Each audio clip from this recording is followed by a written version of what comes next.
When the child is born, the child has two needs. The first need is for attachment. And attachment is contact, connection, love. Without that, the human child does not survive. Any mammalian child or even an avian child doesn't survive. So that as soon as you get past the level of reptiles, the reptile is hatched, the mother's long gone by then, and the reptile infant either lives or dies, but there's no attachment to a parenting figure. As soon as you get to the level of birds now, the baby bird has to have an attachment with the parents. The parents have to be attached to the baby. Otherwise, the infant simply does not survive. Mammalians even more so, and most so the human, because we're the least developed, the least mature, with the least developed brains, and the most dependent for the longest period of time of any creature in the universe. So our attachment needs are enormous, and they remain important throughout lifetime because we have to have attachments to form societies, social groups, without which we don't survive. So attachment is a huge need.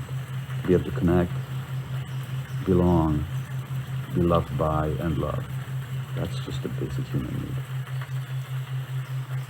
But we have another need as well, which is for authenticity. Authenticity is the capacity, as I said earlier, to know what we feel, to be in touch with our bodies, and to be able to express who we are and manifest who we are in our activities and in our relationships. Now, why is that? Well, think of a human being in the evolutionary period who's not in touch with their body and their gut feelings. How long do they survive out there in the wild? So authenticity is another huge survival need. Great. So far, so good. But what happens to a child where the attachment need is not compatible with the need for authenticity? In other words, if I'm authentic, my parents will reject me. If I feel what I feel and express what I feel and insist on my own truth, my parents can't handle it. And parents convey those messages unconsciously all the time. Not because they mean to, not because they don't love the child, not because they're not trying to do their best, but because they themselves are suppressed, or traumatized, or hurt, or stressed.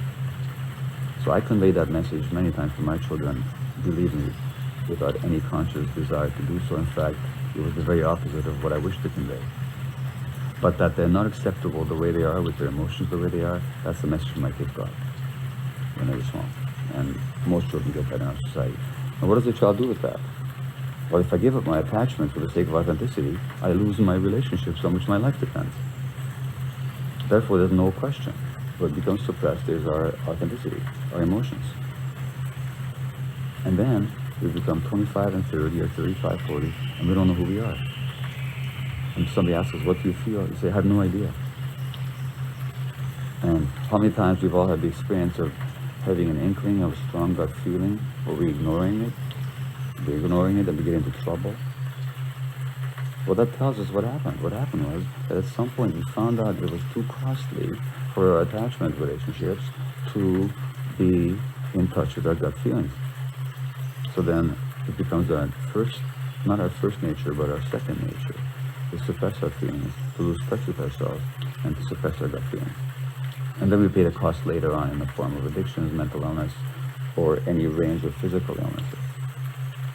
But it all began with this tragic conflict that children should never be confronted with, but are all the time, between authenticity on the one hand and attachment on the other.